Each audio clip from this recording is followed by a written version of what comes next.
Stocks halt big rally driven by momentum guys. 모멘텀 투자자들에 의해 주도된 주식시장의 큰 상승세가 멈췄습니다. S&P 500의 8일 연속 상승은 2004년 이후 처음입니다. 나스닥의 9일 연속 상승은 1992년 이후 처음입니다.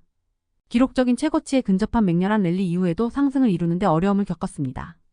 S&P 500 지수의 20년 만에 가장 긴 연승 행진이 될 뻔한 것을 주식 하락이 중단시켰습니다. 8월 초 패닉셀링 당시의 극단적인 부정적 모멘텀과는 극명한 대조를 이루며 환희가 지배했습니다. 불과 8일 만에 미국 주식 벤치마크는 거의 8% 상승했으며 포지셔닝은 확장 수준으로 돌아왔습니다. 지난주에만 시티그룹에 따르면 S&P 500 선물에 160억 달러에 달하는 신규롱 베팅이 추가되었습니다. 강세 심리가 과열되고 있다는 또 다른 신호로 뱅크 오브 아메리카의 고객들은 2주 연속 미국 주식을 순매수했으며 트레이더들은 대부분의 주요 그룹에서 주식을 쓸어 담았습니다. 그리고 골드만삭스 그룹은 이른바 트렌드 팔로워들이 더 이상 역풍이 아니며 이번 주 시장이 어떻게 움직이든 주식 매수자가 될 것으로 예상된다고 말했습니다. 이제 월말이 다가오면서 거래량이 감소하는 추세입니다.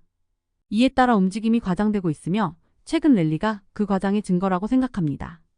밀러 타박의 매트 말레이는 주식시장이 하루나 이틀 정도 숨을 고르는 것이 건강한 일이라고 말했습니다. 그러면서 시장은 직선으로 움직이지 않는다라고 언급했습니다.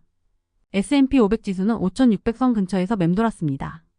6일 만에 거의 25% 상승했던 엔비디아는 대형주 중 가장 큰 손실을 기록했습니다. 워런 버핏의 뱅크 오브 아메리카 지분 매각 소식에 뱅크 오브 아메리카는 급락했습니다. 건축자재 판매하는 로우스는 연간 실적 전망을 하향 조정했습니다. 넷플릭스는 사상 최고치를 기록했습니다. 보안 솔루션 회사인 팔로 알토 네트워크스는 긍정적인 전망과 자사주 매입 프로그램 확대에 힘입어 상승했습니다.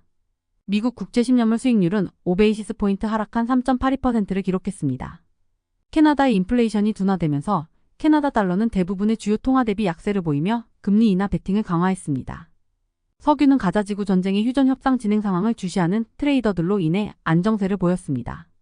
제인이 몽고메리 스콧에 된 완트로브스키는 단기적으로 주식시장의 강세가 지속될 것으로 예상하지만 8월부터 10월까지 더 큰 조정 파동이 발생할 가능성에 대해 높은 경계를 해야 한다고 말합니다. 완트로브스키는 모든 것과 모든 사람이 강세를 보일 준비가 되어 있을 때 무슨 일이 일어나는가라고 말했습니다. 시기적으로 볼 때 유동성 이벤트가 발생할 가능성이 높은 시기로 접어들고 있으며 차트, 트레이더 포지셔닝, 센티먼트 모두 현재 우리의 관점에서 매우 취약한 상황입니다. 우리는 앞으로 황소덫의 냄새를 맡고 있습니다. 하지만 우리가 틀리기를 바랍니다. 라고 언급했습니다. S&P 500 지수가 지난 7월 23일 과매수 수준에서 마감한 이후 빠르게 매도세가 유입되어 불과 13거래일 만에 극단적인 과매도 영역으로 진입했다고 비스포크 인베스트먼트 그룹은 밝혔습니다. 그러나 S&P 500 지수가 극단적인 과매도 영역으로 진입한 것만큼 빠르게 거의 과매수 수준으로 돌아섰습니다. 시장은 보통 계단을 통해 상승하고 엘리베이터를 통해 하락하지만 이번에는 엘리베이터를 양방향으로 이용한 경우입니다. 라고 비스포크 전략가는 말했습니다.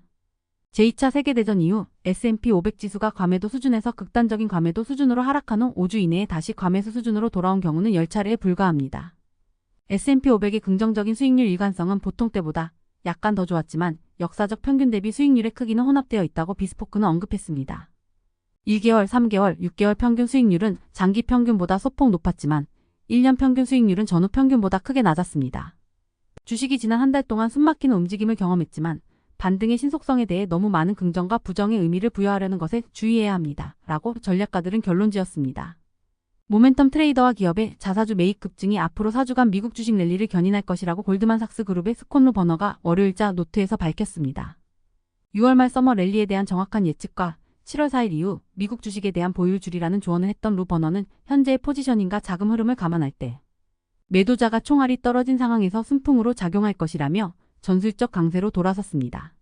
UBS 글로벌 웨스 매니지먼트의 제이슨 드라우는 지난 한 달 동안 목격된 강력한 가격 모멘텀과 급격한 빠른 반전은 현대 금융시장의 특징이지 버그가 아니다라고 말했습니다. 최근 변동성은 연준의 과도한 시장 영향, 매크로 경제의 불확실성, 투자자들의 군집 행동, 포지션 관리를 위한 지수 연동 상품의 사용 증가 등에 기인합니다. 센티먼트 트레이더의 제이캐펠에 따르면 시장 모멘텀을 파악하는 데 사용되는 기술적 지표인 NYS 히츠바이크는 지속적인 강세 신호를 보내고 있습니다. 그는 진정한 츠바이크 폭스트로트는 10일기간 내에 40% 감매도 시장 미만에서 61.5% 감매수 시장 이상으로 이동할 때 발생한다고 말합니다. 츠바이크 차트는 모든 중복 신호를 포함하여 이 지표가 60%를 넘어선 모든 날짜를 보여줍니다. 가장 최근의 신호는 월요일에 발생했습니다. 자금 흐름 외에도 최근 랠리는 연준이 금리 인하에 가까워지고 있다는 신호를 보낼 것이라는 베팅에 의해 가속화되었습니다. 제롬 파월 의장이 잭슨홀 연설을 며칠 앞두고 미국의 주요 급여 수정치가 월스트리트에 관심을 끌 준비를 하고 있습니다. 22V 리서치의 창업자인 데니스 데부셔는 지난 한 주 동안 금리가 하락한 원인에 대해 고용에 대한 과도한 집중이라고 말했습니다. 고용의 큰 폭 하향 조정이 잭슨홀에서 더 공격적인 금리 인하 신호를 보낼 가능성을 높일 것이라고 가정하는 것 같습니다. 공격적인 금리 인하가 경기 침체 가능성이 높아진다는 의미는 아닙니다. 아메리프라이즈 앤서니 살림빼내는 인플레이션에 대한 지속적인 진전 완화되고 있지만 여전히 건강한 노동 상황, 견고한 소비 트렌드를 가리키는 경제 업데이트로 인해 연준이 9월에 정책 금리 인하를 편안하게 시작할 수 있을 것으로 보고 있습니다. 통화정책 측면에서 다음 달에 25bp 또는 50bp 인하 여부는 그다지 중요하지 않다고 그는 지적했습니다. 노동, 서비스 활동, 인플레이션 및 소비에 대한 업데이트는 모두 여전히 건강한 경제 환경을 나타내어 연준이 통화정책 완화를 시작할 여지를 제공한다는 점입니다. 이것이 우리가 보기에 연착륙이 시작되는 방식입니다. 물론 연준이 결국 이를 성공적으로 수행할 것이라는 보장은 없지만 시작하기 위해서는 조건이 필요하며 오늘 마침내 그 조건을 갖춘 것으로 보입니다. 라고 그는 말했습니다.